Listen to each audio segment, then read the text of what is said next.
여러분, 향후회라고 아시나요?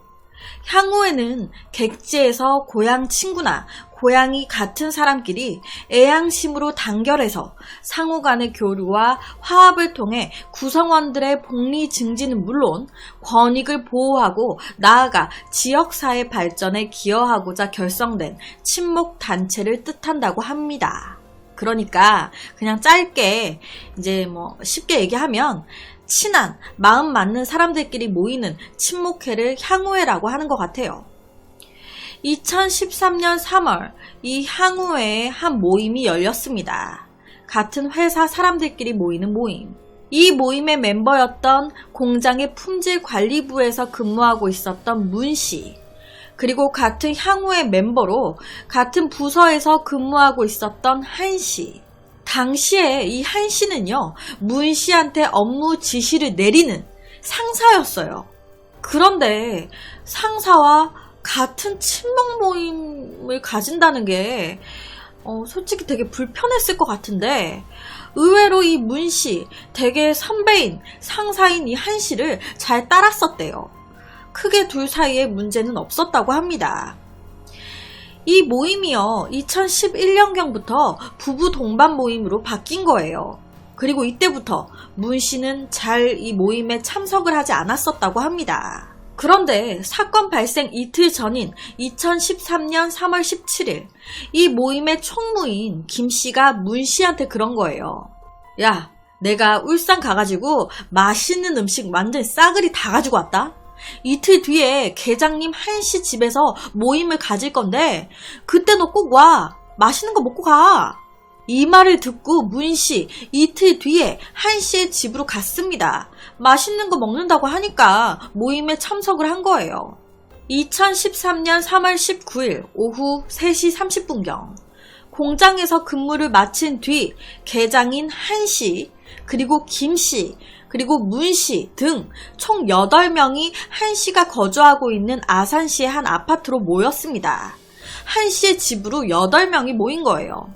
이때 당연히 한씨의 아내분, 내 남편의 친구들, 내 남편의 직장 동료들이 오는 거다 보니까 얼마나 신경 쓰여요. 그러니까 음식을 준비하고 되게 바빴어요.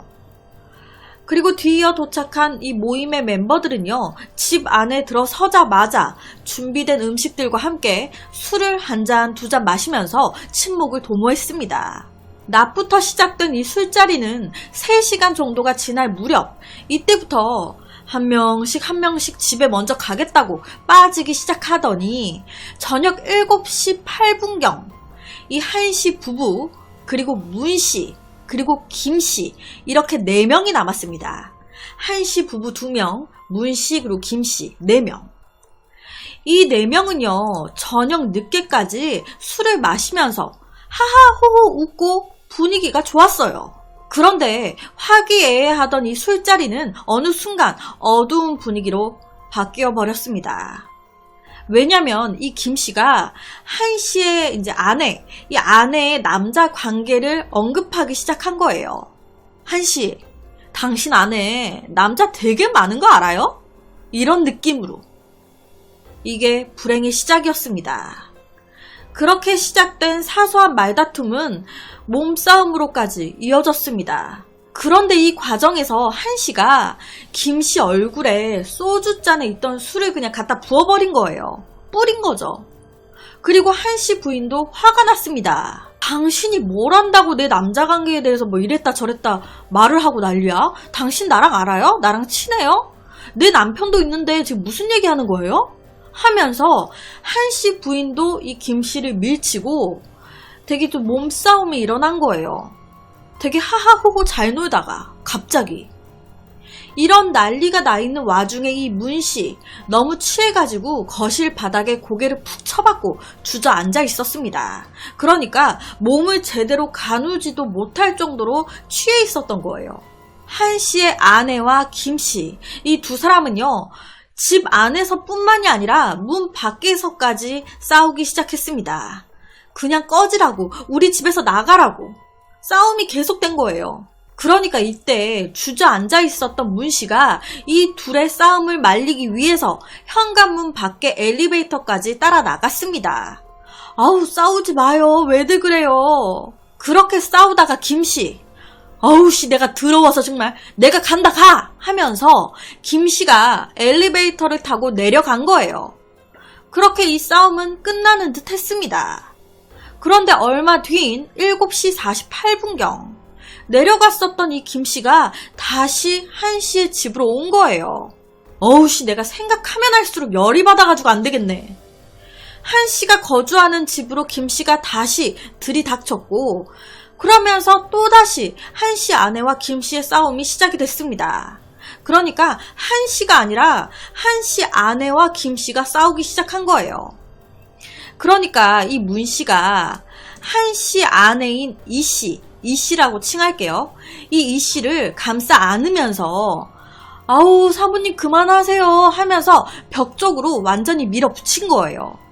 그런데 그러면서 어떻게 하다 보니까 자세가 좀 애매해. 한씨 아내인 이씨가 벽이랑, 만약에 여기 이씨가 여기 있으면 이게 벽이에요. 그럼 벽이랑 이씨 여기 있고 이씨 뒤에 문씨가 서 있게 된 거예요. 그러니까 벽이랑 문씨 사이에 이씨가 낀 거예요.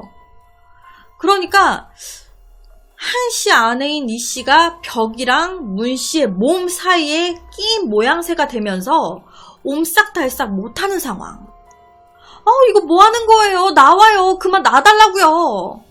이씨가 나오라고 소리를 지르는데도 문씨 가만히 있었습니다. 왜냐? 문씨의 몸이 이씨의 몸과 딱 달라붙어 있었거든요. 가슴이 다이고 아마 밑에도 느껴지고 뭔가 이때 되게 성적인 자극을 받은 거예요. 그리고 그 순간 잘못된 생각을 한 겁니다. 이 여자 내가 어떻게 해야겠다. 미친 거죠. 제정신이었다면 이씨가 나와라 했을 때 바로 나왔겠죠. 하지만 앞서 말씀드렸다시피 제 몸도 못 가눌 정도로 취해 있었어요. 그러니까 지나친 음주로 인해서 판단 능력을 상실한 상태.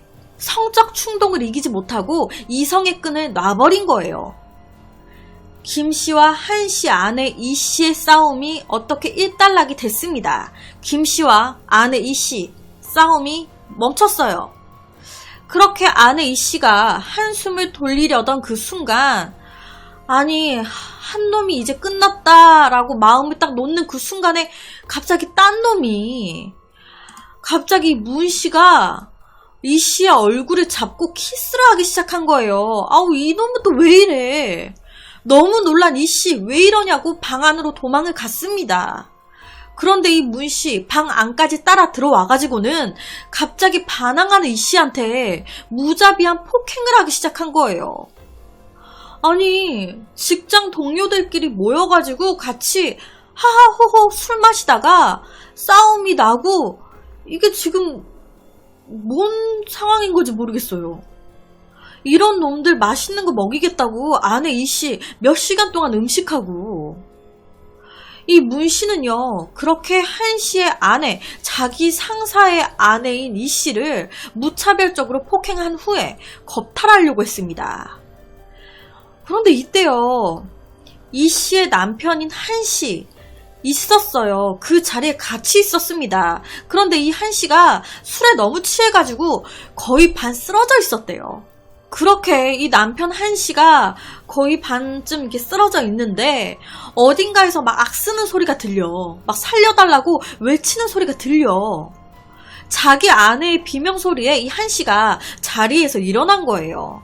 어렴풋이 눈을 떴더니 웬걸 문씨가 내 아내를 겁탈하려고 하고 있네. 시꺼봐져. 너무 놀란 한씨, 바로 문씨를 제압하려고, 그러니까 문씨를 떼어놓으려고 했습니다. 그런데요, 이때 당시에 문씨 30대 중반이었고요. 한씨 50대였습니다. 둘 다 완전히 취해 있는 상황. 그러니까 30대 중반 남자와 50대 남자, 힘이 안 되는 거예요. 한씨가 힘이 딸려. 이 문씨는 자기를 말리는 이 한씨를 향해서 주먹을 휘둘렀고 한씨 그대로 넘어졌습니다. 넘어진 한씨를 보고 이미 동물 새끼가 된 이 문씨, 자꾸 한씨 아내인 이씨한테만 막 달라드는 거예요. 아내 이씨는 필사적으로 저항했습니다. 하지만 저항하면 할수록 이 문씨는 더 강하게 제압하려고 폭력을 쓰기 시작했어요. 그리고 어느 순간 이 아내 이씨 기억을 잃었습니다.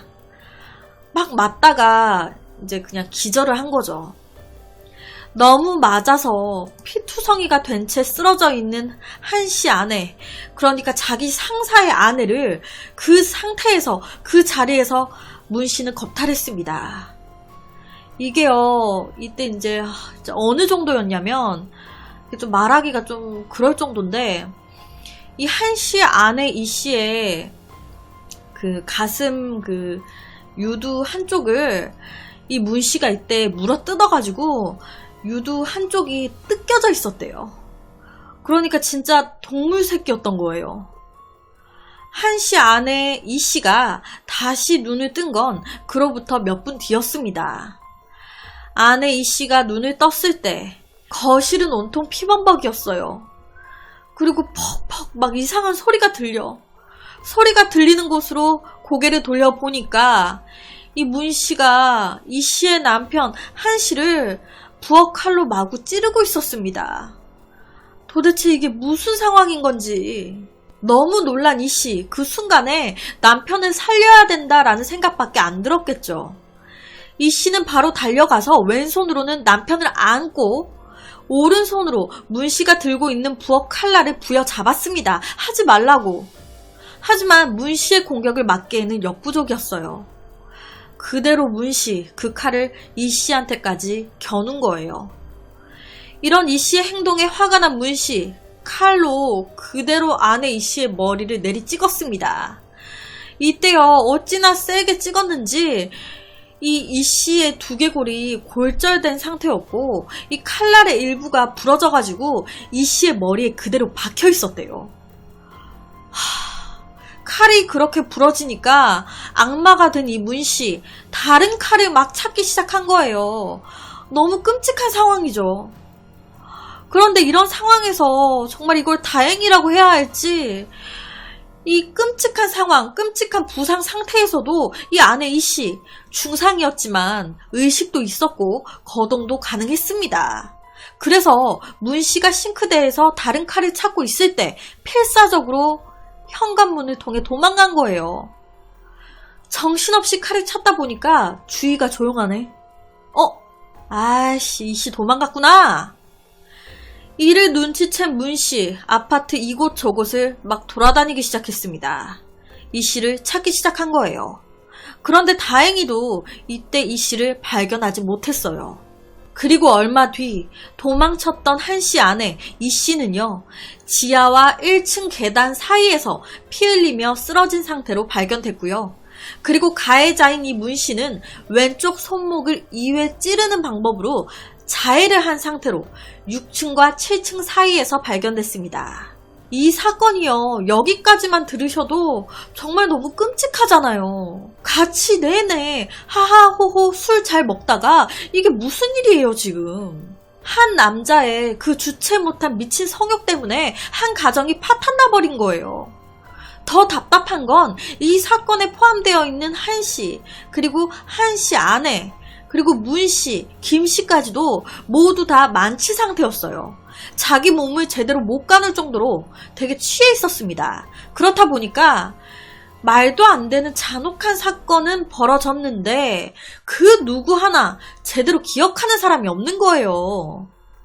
문씨, 그리고 아내 이씨, 김씨 다 잘 기억이 안 난대. 사건 현장은요, 흡사 공포 영화를 보는 것처럼 되게 처참하고 엽기적인 모습이었다고 합니다. 피범벅, 거기다가 사망한 채 발견된 이 한씨, 온 몸이요 칼에 찔려 있었고 얼굴에도 빵칼로 그어진 상처로 가득했다고 해요. 그리고 앞서 말씀드렸던 그 문씨가 한씨 안에 그 이씨의 이제 가슴 유두를 물어 뜯었댔잖아요. 그 뜯어진 유두가 거실 바닥에 뚝 떨어진 채로 발견이 됐대요. 유두가 거실 바닥에 이렇게 뚝 떨어진 채로. 이게 진짜 이거는 동물이죠. 이거 물린 거지, 이건 동물한테. 사람이 아니었던 거예요. 이 문 씨는요, 재판 과정에서 계속적으로 내가 한 씨를 죽인 건 인정해요. 하지만 왜 죽였는지, 그리고 이 씨에게 한 범행에 대해서는 기억이 안 납니다. 라고 주장을 했습니다. 사람이 처참하게 다치고 죽었는데 기억이 안 나요. 나 몰라. 문 씨는 사건 당시 한 씨를 무엇에 홀리기라도 한 듯이 무려 34번이나 찔렀습니다. 이 정도로 찔러서 사람을 죽인다라는 건 보통 원한에 의한 경우일 때, 그럴 때 좀 많이 나타난다고 하는데, 앞서 말씀드렸지만 이 한 씨와 문 씨 평소에는 크게 문제가 없었다고 하더라고요. 이 문 씨는요, 내가 한 씨를 죽인 건 맞아요. 하지만 죽인 이유가 재판 과정에서는 내가 한 씨 아내를 겁탈하려고 하다가 안 되니까, 마음대로 안 되니까, 그리고 겁탈을 하려고 하는데 남편인 한 씨가 말리니까 열받아서 죽였다 하는데, 이거 모두 추측일 뿐 아무 근거도 없지 않습니까? 아내 이 씨의 머리를 2회 내리 찍은 사실은 정황상 이 또한 추측뿐이잖아요. 내가 안 했을 수도 있잖아요. 그리고 아내 이 씨를 때리고 가격한 사실에 대한 증거 없지 않나요? 이 씨의 유두를 물어뜯었다고 하는데 그것도 증거 없잖아요. 전 기억이 안 난다고요. 라고 주장했습니다. 그러니까 폭행, 겁탈 이거 다 내가 안 했다. 증거 있냐? 한 씨를 찔러 죽인 건 내가 맞다. 근데 그 이유에 대해서는 증거 있냐? 내가 겁탈하려고 하는데 마음대로 안 되니까 죽였다. 증거 있어요? 나 몰라. 기억 안 나. 그러면 문 씨 말대로 문 씨가 아니면 이거 다 누가 했을까요? 피해자인 이 씨는 문 씨가 그랬다는데 문 씨는 자기가 안 그랬대. 그러면 이건 한 씨, 남편인 한 씨가 그랬을까요? 아니면 다들 집으로 돌아갔던 사람들이 다시 한 씨의 집으로 돌아와가지고 그랬을까요? CCTV나 여러 가지를 이제 확인해 봤을 때 한 씨, 문 씨, 그리고 아내 이 씨 빼고는 찍힌 게 없는데 문 씨가 아니면 누가 그랬을까요? 말이 안 되죠. 재판부는요, 소거법에 의해서 문 씨를 범인으로 인정했습니다. 재판부는요, 유독 문 씨가 범행을 한 이유, 범행이 시작되는 부분에 대해서 기억이 안 난다라고 주장하는데, 우리가 봤을 때 이거는 거짓말 같다. 문 씨가 피해 여성 이 씨를 성폭행하고 추행 행위에 대해서 자꾸 기억이 나지 않는다고 주장하는 것 같다. 책임 회피로 간주했습니다. 너 성폭행 하려고 하다가 이 지경까지 돼버린 거잖아. 맞잖아. 기억 안 난다고 거짓말하고 있는 거잖아. 라고 본 거예요. 웃긴 게 이 문 씨는요, 이런 범행 전까지만 해도 누가 봐도 모범적인 가장이자 남편으로 직장에서도 그 능력을 인정받은 사람이었다고 합니다. 고등학교 다닐 때도 내내 장학금을 받고 다녔었다고 하고요. 대학교도 이제 스스로 벌어서 갔고, 누구나 선망하는 직장에 취업해서 10년 가까이 성실하게 일해왔었다고 해요. 대학 시절에 만난 아내와 결혼해서 2딸을 낳고 키우면서도 근검절약해서 아파트까지 사고 정말 모범적인 사람이었대요. 그러니까 가정이 있는 사람이었어요. 자식까지 있는. 그런데 그날은요, 정말 술 먹고 막말로 미친 개가 됐던 거예요. 과거야 모범적이었고 근면 성실했다 해도 현실은 입에 담기 어려울 만큼 잔인한 범죄를 저질렀고 한 가정을 완전히 파탄, 초토화냈잖아요. 실제 피해자 아내 이 씨가 성폭행을 당했다고, 강제로 이제 당했다고 얘기를 했어요. 그런데 이 부분에 대해서 무죄가 나왔다고 하더라고요. 아내 이 씨의 말로는 그때 당시에 이 문 씨가 학문으로 이제 강제로 이제 그걸 했고 이제 당했다라고 얘기를 했는데, 조사를 해봤을 때 이 씨의 항문에 이제 나 있는 상처도 없었고 DNA도 이제 따로 나온 게 없어서 이 부분에 대해서는 무죄가 떨어졌다고 하더라고요. 이게 무죄 받을 게 아닌 것 같은데. 여튼 이 문 씨는 이 사건으로 무기징역을 선고받았습니다. 정말 너무너무 끔찍한 사건이에요. 제가 준비하면서도 입이 쩍 벌어지더라고요. 내 남편의 직장 동료, 직장 사람들이 집에 온다고 해서 내내 맛있는 음식을 준비하고 대접했는데 같이 술 마시면서도 하하호호 잘 놀다가 갑자기 싸움이 일어나더니 이 지경까지 돼버렸다는 게 사람이 이렇게 한순간에 개새끼가 어머머 죄송합니다. 아니 이게 동물이 되어버린다는 게 그래서 오늘은 이게 진짜 우리나라에서 벌어진 건가 싶을 만큼 잔혹했던 다신 일어나선 안 될 충남 아산에서 벌어진 한 사건에 대한 이야기를 가지고 왔습니다. 정말 다시는 일어나면 안 될, 일어나지 않았으면 좋겠다라는 생각이 든 사건이에요. 최악입니다.